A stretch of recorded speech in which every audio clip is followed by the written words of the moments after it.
محمد مہد اتاری London UK سے حاضر ہوا ہوں۔ میرے اہل سنت کی بارگاہ میں سوال ہے کہ ہم ابھی لائن میں لگے ہوئے تھے ملاقات کرنے کے لیے، تو کچھ اسلامی بھائی یعنی پیچھے سے آ کے تو کراس کر کے آگے آگے جا رہے تھے، لوگوں کو ٹاپ ٹاپ کے آگے جا رہے تھے کہ ہم پہلے یعنی ملاقات کر لیں۔ اسی طرح جب ہم ادھر سو رہے ہوتے ہیں تو کوئی باتیں کر رہا ہوتا ہے اونچی، کوئی وائس میسج اونچی اونچی بھیج رہا ہوتا ہے، تو ہمیں کیا یہ بھی ہماری تربیت کا حصہ ہے کہ ہمیں دوسروں کا احساس کرنا چاہیے کہ دوسروں کو ادنا سی بھی تکلیف نہ ہو؟ اللہ اکبر. اگر لائن اس لیے لگی ہے کہ ملاقات یہ کریں گے اور پراپر ایک ترکیب ہے، تو پھر تو جو اس طرح کراس کر کے اپنی وجہ اپنی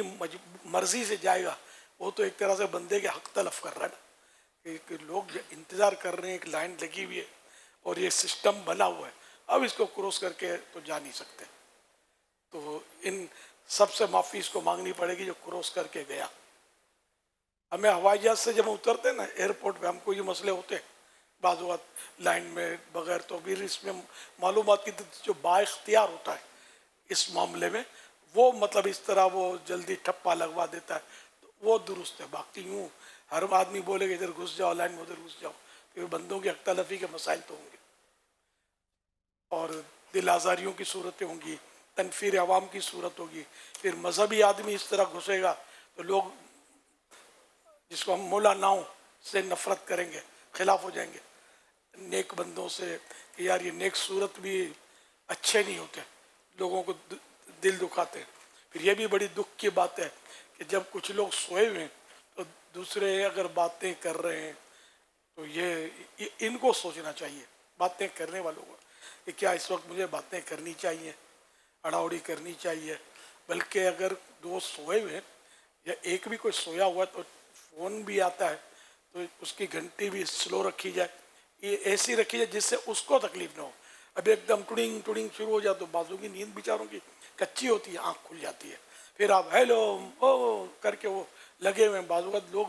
فون پر اس طرح باتیں کر رہے ہیں ان کو ہوش ہی نہیں ہوتا، جیسے وہ سٹا کھیلتے ہیں، وہ شور مچا رہے ہوتے ہیں، 4 آنا 6 آنا 15 آنا، پتہ نہیں کیا کیا. وہ بہت پہلے دیکھے ان لوگوں کے انداز گزرتے ہوئے، تو اس طرح وہ چیخ رہے ہوتے تھے. اب یہ اگر مسجد میں یا اس طرح کریں گے تو لوگوں کو تو تکلیف ہوگی نا یار. فون پر بات کریں، آپس میں بات کریں، ایون مسئلہ شریعت کا بتائیں. تب بھی کوئی سو رہا ہے تو زور سے تلاوت کی بھی اجازت نہیں ہے. تلاوت کرنی ہے نا، آہستہ کریں، زور سے ہی کرنا تو واجب نہیں ہے کہ دوسروں کی نیند خراب ہو. تو جو بھی ایسا کرتے ہیں یہ درست نہیں کر رہے، اور جان بوجھ کر ایسا جو کر رہے ہیں اگر ہوش و حواس میں، تو یہ تو توبہ کرنی ہوگی ان کو. بندوں کی اس سے حق تلفیاں ہوتی ہیں جبکہ لوگوں کو تکلیف ہو رہی ہے اس طرح کا انداز ہے. تو حج میں بھی ہو رہا ہوتا ہے، مینا عرفات میں بھی یہ مسائل ہو رہے ہوتے ہیں، اس طرح کے انداز لوگوں کے. تربیت نہیں ہے، مطلب بالکل تربیت نہیں ہے، پتہ ہی نہیں ہے. سب اپنی اپنی بولی بول رہے ہوتے ہیں، اپنی اپنی رخ چل رہے ہوتے ہیں، جدھر کو منہ اٹھا اور چل دیے، شور مچا رہے. اس کا یعنی لوگ بعض اوقات اپنی چادریں بچھا کر بچارے، صحیح بولتا ہوں میں تو پانی بعض اوقات بکھرا ہوتا ہے، اس کے چپل جوتے جو آلود ہیں نا دوسروں کی، وہ حج میں اور یہ دیکھیں مناظر چڑھ جاتے ہیں. ان کی چٹائیاں بیچارے انہوں نے نئی نئی خریدی ہوتی ہیں، وہاں سب ملتا ہے نا، تو یہ خرید کر بیچاروں نے، کوئی حاجی بیٹھا ہوا بیچارہ اپنے سامان رکھ کر، یا 2-3 حاجی بیٹھے ہیں تو اس پر چڑھ چڑھ کر اس کو گندا کر دیتے ہیں، کالا کالا کر دیتے ہیں. وہ پاؤں لے کر خوف خدا نہیں ہے کہ وہاں مطلب آدمی وہاں ویسے بھی انسان کا دل نرم پڑ جائے. اور اللہ نے عقل دی ہے. ہمارے گھر کا کوئی مصلح بچھا ہو، مصلوں پر بھی چل رہے ہوتے ہیں، مصلح ہم بچھا کر بیٹھے ہوں، کوئی گزرے، ہم پر کیا گزرے گی یار. کہ یوں خالی بغیر چپل کے پاؤں رکھے گا تو بھی ہم کو کرائیت آئے گی کہ یار اس کا پاؤں میلا ہوگا، گندا ہوگا. یہ چپل وہ بھی گیلے، پانی بکھرے ہوئے، آنا جانا لگا ہوتا ہے. ایسے حالات ہوتے ہیں وہاں،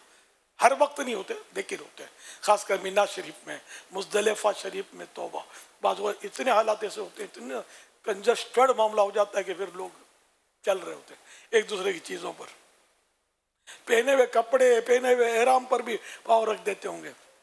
لوگ سوئے پڑے ہوتے ہیں، وہ لوگ گزر رہے ہوتے ہیں. بعض اوقات مجبوریاں ہوتی ہیں، لیکن یہ کہ اس کا مطلب یہ تو نہیں کہ ہم بالکل ان کے چیزیں ہی وہ کر دیں آگے پیچھے اور پتہ نہیں پانی بھی کیسا ہو، بعض اوقات لوگ ایسا رش دیکھا میں نے، وہیں پانی بہہ رہا ہو تو اسی میں پیشاب کر رہے ہوتے ہیں، سب میں نے بہت کچھ دیکھا، اور وہی پانی میں چل رہے ہیں پچ پچ پچ کر کے، نہ صفائی کا، نہ پاک کا، نہ ناپاکی کا شعور کم ہو گیا ہے، بہت کم ہو گیا ہے، اب بہت کم ہو گیا ہے، کہہ سکتے ہیں نہیں ہے شعور اتنا۔ اللہ پاک رحمت کی نظر فرمائے تو یہ تربیت کا ایک مدنی پھول ہے، آئندہ کے لیے ہونا چاہیے، اس کو نوٹ کر لیا جائے کہ جب یہ تربیت ہو نا تو اس میں یہ بیان کرنا چاہیے۔ واقعی بیچاروں کو بعضوں کو ایک تو ویسے نئی جگہ پر نیند نہیں آتی، نئی جگہ پر نیند نہیں آتی، بتیاں جل رہی، روشنی، اب اندھیروں کا عادی ہے، کوئی خاموش طبیعت ہے، کوئی پرسکون جگہ میں سونے کا عادی ہے، اب ایک تو بھیڑ میں وہ سویا ہوا ہے، نیند ویسے ہی کچی آ رہی ہے جا رہی ہے، اس میں کوئی بات نہیں کر رہا تو بیچارہ ذرا پریشان ہو جائے گا، پھر بعض اوقات نیند پوری نہیں ہوتی نا تو بیمار ہو جاتا ہے۔ مجھے اپنا تجربہ نور مسجد میں امامت تھی، میری زندگی کا پہلا اعتکاف میں نے کیا تھا 10 دن کا کاغذی بازار میں، یہ جب آپ کی اکثریت پیدا بھی نہیں ہوئی تھی، تو دعوت اسلامی بھی بنی نہیں تھی، تو اب وہی کہ مسجد کا اوپر کا مجھے مطلب رہا تھا، میں امامت تھی میری وہاں، تو وہاں مطلب سائڈیں کھلی، فل روشنی، کبوتر پر پڑاتے تھے، آنکھ کھل جاتی تھی، اکیلا ہوتا تھا نیند نہیں آتی تھی، اور پھر وہ آخری دنوں میں وہ میمنوں کا علاقہ، میمن قوم خیر خیرات زیادہ کرتی ہے عام طور پہ، ہماری قوم جو ہے نا وہ علاقہ،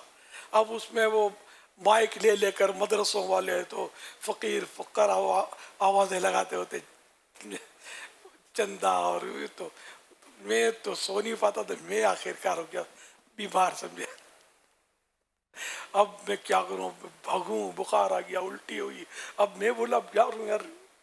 گھر چلا جاؤں، اعتکاف توڑ دوں، اب میں صحیح بولتا ہوں کہ اللہ نے میری لاج رکھ لی، ہوا یہ کہ اتفاق سے، یا اتفاق تھا یا پتہ نہیں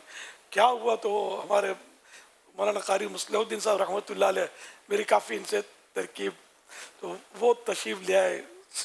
حالانکہ وہ پورا مہینہ اعتکاف ایک عرصے تک بعد میں کرتے رہے، تو اس سال انہوں نے نہیں کیا ہوگا، شروع نہیں کیے ہوں گے، تو خیر یہ آئے، وہ کوئی دم درود کیا اور کچھ تسلی اور کچھ ہوئی،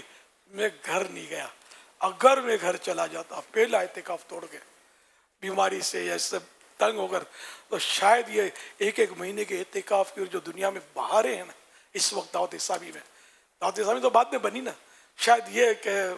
میرے حصے میں نہ آتا نا، پہلی بار توڑ دیا، دوسری بار کیسے کرتا میں یار، کہ پھر کیا بھاگوں گا توڑ کے، اللہ نے مجھے بچا لیا، میں بال بچ گیا، تو یہ اس یوں بھی مجھے سمجھ پڑتی ہے کہ بیچاروں کو کتنی تکلیف ہوتی ہوگی یار، اب نئی جگہ میں